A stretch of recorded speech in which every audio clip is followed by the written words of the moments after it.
benih itu telah jatuh ke tanah. Di dalam Injil Yohanes pasal 12 ayat yang ke-24. Aku berkata kepadamu, sesungguhnya jikalau biji gandum tidak jatuh ke dalam tanah dan mati, ia tetap satu biji saja. Tetapi jika ia mati, ia akan menghasilkan banyak buah. Saudara, Tuhan Yesus memakai prinsip yang biasa, yang natural, yang bisa kita terima semua. Yaitu bahwa untuk mendapatkan satu tanaman, buah-buah yang lebat, maka ada biji yang harus jatuh ke tanah dan mati. Kalau tidak ada biji yang jatuh ke tanah dan mati, maka saudara-saudara, kita jangan mengharap ada hasil yang berlimpah. Ini adalah prinsip yang bisa dimengerti. Prinsip yang natural, saudara, alamiah. Harus ada benih yang ditanam, biji yang ditanam, dilepaskan, dan mati di tanah. Kemudian dia akan mulai bertunas, kemudian akan bertumbuh, menjadi besar, kemudian dia akan berbulir dan berbuah. Ini adalah prinsip yang kita semua mengerti. Dan di dalam prinsip ini juga ada satu hal juga yang tidak boleh kita lupakan, bahwa apa yang kita tanam, itu juga yang akan kita tuai. Kalau kita menanam biji gandum, maka tentu kita tidak akan menuai padi, kita akan menuai gandum. Kalau yang kita tanam adalah biji pohon mangga, maka kita akan menuai buah mangga. Jadi ini juga adalah satu prinsip yang juga bergandengan. Jadi saudara-saudara, kita lihat di sini ada benih yang harus jatuh ke tanah, kemudian dia harus mati di situ, baru kita akan mendapatkan buah-buah yang lebat. Dan saya mau katakan bahwa benih itu sudah jatuh ke tanah dan mati. Pasti akan berbuah-buah. Namun saudara-saudara, kita harus tahu benih ini benih yang bagaimana. Tadi sudah saya katakan, benih yang bagaimana akan menghasilkan juga hasil yang bagaimana. Kalau itu benih buah ara, Tuhan Yesus sendiri berkata dalam Matius pasal 7. Benih pohon ara akan menghasilkan buah ara. Benih anggur akan menghasilkan anggur. Benih pohon yang baik akan menghasilkan buah-buah yang baik pula. So itu kita perlu tahu benih yang bagaimana yang sudah ditanam, saudara-saudara. Saya akan sampaikan 5 hal. Yang pertama, benih kebaikan. Ada 3 ciri. Yang pertama, saya suka menolong orang. Suka melakukan kebaikan. Apakah itu berupa nasihat, dorongan, bahkan mungkin juga berupa materi dan sebagainya. Tidak mau menyusahkan orang. Tidak mau menggunakan kesempatan untuk mengambil untung, lalu menyusahkan orang, tidak. Ciri kebaikan yang kedua adalah suka mengalah, tidak mau bersaing. Ini prinsipnya. Kemudian ciri yang ketiga dari kebaikan adalah tahu menghargai sesama. Tidak pernah memandang status sosial, membeda-bedakan. Benih kebaikan. Yesus berkata, Lukas pasal 6 ayat 35 dan 36. Berbunyi demikian, ini perkataan Yesus. Tetapi kamu kasihilah musuhmu dan berbuatlah baik kepada mereka. Dan pinjamkan dengan tidak mengharapkan balasan. Maka upamu akan besar dan kamu akan menjadi anak-anak Allah yang maha tinggi. Sebab ia baik terhadap orang-orang yang tidak tahu berterima kasih dan terhadap orang-orang jahat. Hendaklah kamu murah hati sama seperti Bapamu adalah murah hati. Ya, mari kita belajar, saudara. Katakan, Bapak kita ini Bapak yang baik. Dia bukan cuma baik kepada orang-orang yang baik, kepada orang-orang yang tidak baik, kepada orang-orang yang jahat, kepada orang yang tidak tahu berterima kasih pun. Dia baik. Jadi inilah yang pertama. Yang kedua, saudara-saudara, benih yang bagaimana? Benih pengampunan. Roh pengampunan. Mungkin sudah disakiti hati oleh siapapun, oleh suami, tetap mengampuni. Coba kita baca satu ayat di dalam Galatia pasal 6 ayat 17, tulisan dari Rasul Paulus. Selanjutnya, janganlah ada orang yang menyusahkan aku, karena pada tubuhku ada tanda-tanda milik Yesus. Tanda-tanda kepemilikan dari Yesus Kristus. Zaman dulu saudara-saudara, kalau kita mau membuktikan kepemilikan itu biasanya misalkan ini binatang gitu ya, dicap dengan besi panas, diselar. Bahkan hamba, budak untuk membuktikan bahwa dia milik seseorang, dia juga akan dicubles telinganya di daun pintu. Itu tercatat di dalam Keluaran pasal 21, nanti saudara bisa lihat. Nah ini yang dimaksud oleh Rasul Paulus. Jangan ada yang menyusahkan aku lagi. Karena di tubuhku ada tanda-tanda milik Kristus. Tanda-tanda ini dalam bahasa asli dipakai kata stigma. Sampai sekarang masih dipakai. Atau di dalam bahasa Inggris dipakai kata scar. S-C-A-R, scar. Scar itu artinya bekas luka. Kalau kita bekas luka ya, pernah luka. Kadang-kadang itu meninggalkan bekas seumur hidup. Apa artinya ini saudara-saudara? Mungkin dalam kehidupan kita pernah dilukai oleh orang. Tapi luka itu sekarang sudah menjadi scar. Artinya apa? Sudah tidak sakit lagi. Amin. Masih ada yang masih sakit hati, saudara. Lukanya belum sembuh, belum jadi scar. Minta sama Tuhan, sembuhkan luka ini. Tidak apa-apa. Memang tanda itu pasti ada, saudara. Tapi itu harus jadi scar. Bekas saja. Sudah tidak sakit lagi.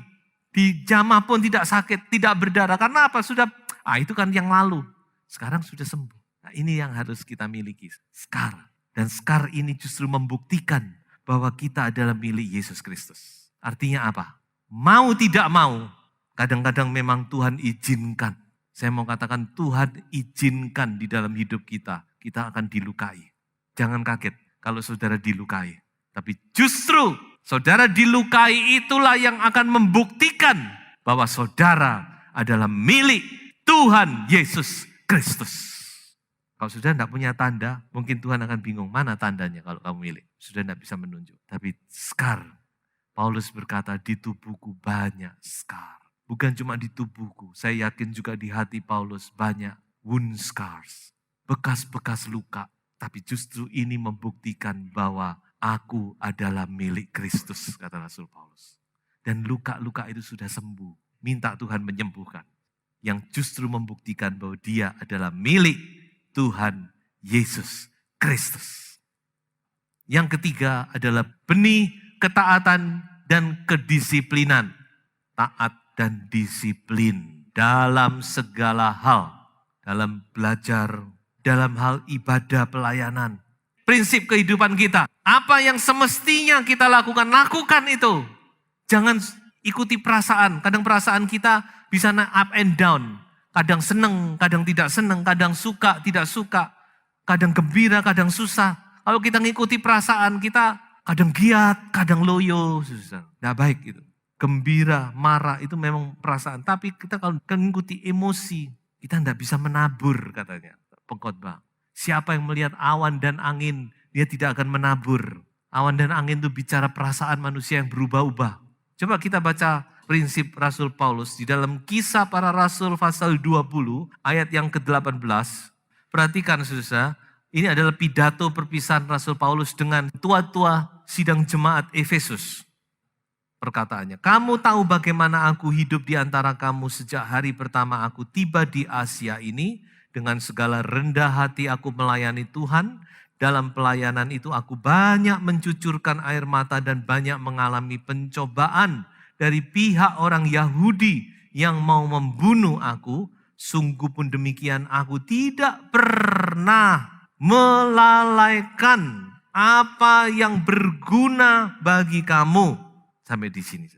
Aku tidak pernah melalaikan apa yang berguna bagi kamu. Apa yang harus aku lakukan, aku tidak pernah lalai. Jadikan ini juga prinsip kehidupan Anda. Apa yang harus kulakukan, aku tidak pernah lalai. Jangan sampai kita lalai. Terutama dalam hal ibadah. Mari punya satu roh kedisiplinan. Harusnya beribadah ya beribadah. Harus melayani Tuhan ya melayani Tuhan. Yang keempat, saudara-saudara, benih, semangat, dan giat. Tidak gampang putus asa, saudara-saudara, menghadapi penderitaan. Ya, banyak orang percaya penderitaannya rasanya sudah kaos, minta mati, sudah begini, sudah cari, ayo bangun, bangkit, saudara. Jangan mudah menyerah dalam penderitaan. Ayo bangkit. Yang sudah mulai loyo-loyo, bangkit. Jangan mudah menyerah, maju. Amsal 24 ayat 10, Amsal 18 ayat 14. Amsal 24 ayat 10 berbunyi demikian, ini menjadi peringatan kita. Jika engkau tawar hati pada masa kesesakan, kecillah kekuatanmu. Amsal 18, 14. Orang yang bersemangat dapat menanggung penderitaannya. Tetapi siapa akan memulihkan semangat yang patah? Tuhan Yesus Kristus yang bisa memulihkan. Dalam Yesaya dikatakan dia memberi semangat yang baru. Orang muda tergeletak, orang muda lari bisa capek. Tapi orang yang menanti-nantikan Tuhan mendapat kekuatan yang baru.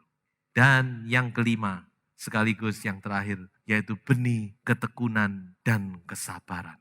Tekun dan sabar dalam menghadapi penderitaan. Inilah yang diajarkan oleh firman Tuhan. Memang ada saatnya Tuhan izinkan. Tuhan tidak pernah berjanji kalau kita jadi anak Tuhan kita tidak sakit, kita tidak alami ini, kita tidak alami ini. Itu tidak pernah Tuhan janjikan demikian. Tapi Tuhan menjanjikan kekuatan yang baru. Dalam penderitaan Tuhan janjikan kekuatan.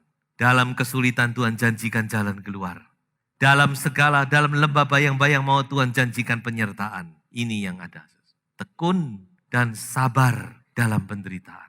Dan inilah yang dibutuhkan oleh gereja di akhir zaman. Roma pasal 5 ayat 3 sampai ayat 5. Perhatikan saudara. Apa yang dihasilkan oleh ketekunan. Dan bukan hanya itu saja. Kita malah bermegah juga dalam kesengsaraan kita. Karena kita tahu bahwa kesengsaraan itu menimbulkan apa? Ketekunan. Haleluya. Kesengsaraan, penderitaan itu membuat kita menjadi tekun, saudara-saudara. Sabar, patience, hengjiu renai, panjang sabar. Lalu apa? Dan ketekunan menimbulkan apa? Tahan uji. Dalam bahasa Inggris, kata tahan uji dipakai kata maturity of character.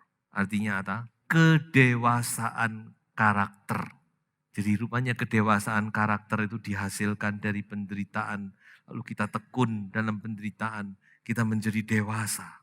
Saya memang betul itu. Tidak ada orang kedewasaan itu dihasilkan dari senang-senang, happy-happy, enak-enak lalu jadi dewasa. Kedewasaan itu muncul, bertumbuh dari penderitaan yang lewati dengan ketekunan, kesabaran. Ya, sebab itu jangan lari, jangan bersungut-sungut, jangan menyalahkan Tuhan.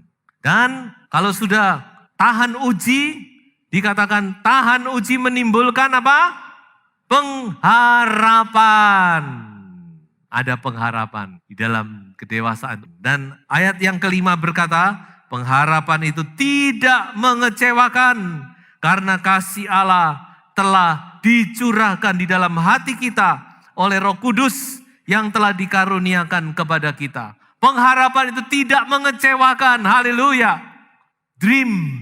Kalau saya pakai istilah lain, dream. Punya pengharapan, punya mimpi di dalam ketekunan itu. Dan saya yakin pengharapan itu tidak akan mengecewakan. Amin. Tuhan Yesus yang akan menyatakan itu oleh Roh-Nya. Bersyukur bukan benih yang sudah jatuh ke tanah itu. Itu tidak sia-sia. Itu akan bertumbuh. Benih kebaikan, benih pengampunan, benih ketaatan dan kedisiplinan, benih semangat dan kegiat, benih ketekunan, dan kesabaran, semua itu akan menjadi milik saudara dan saya. Dan terakhir saya akan bacakan 2 ayat. Yang pertama, aku telah mengakhiri pertandingan yang baik. Aku telah mencapai garis akhir dan aku telah memelihara iman.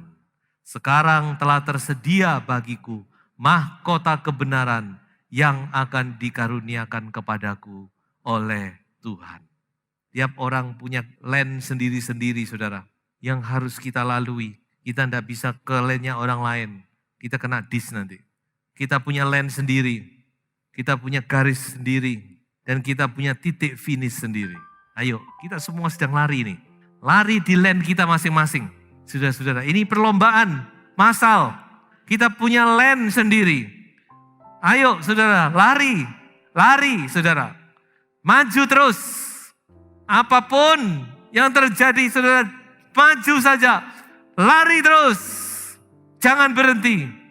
Ayat terakhir, Filipi 3, ayat 13 dan ayat yang ke-14.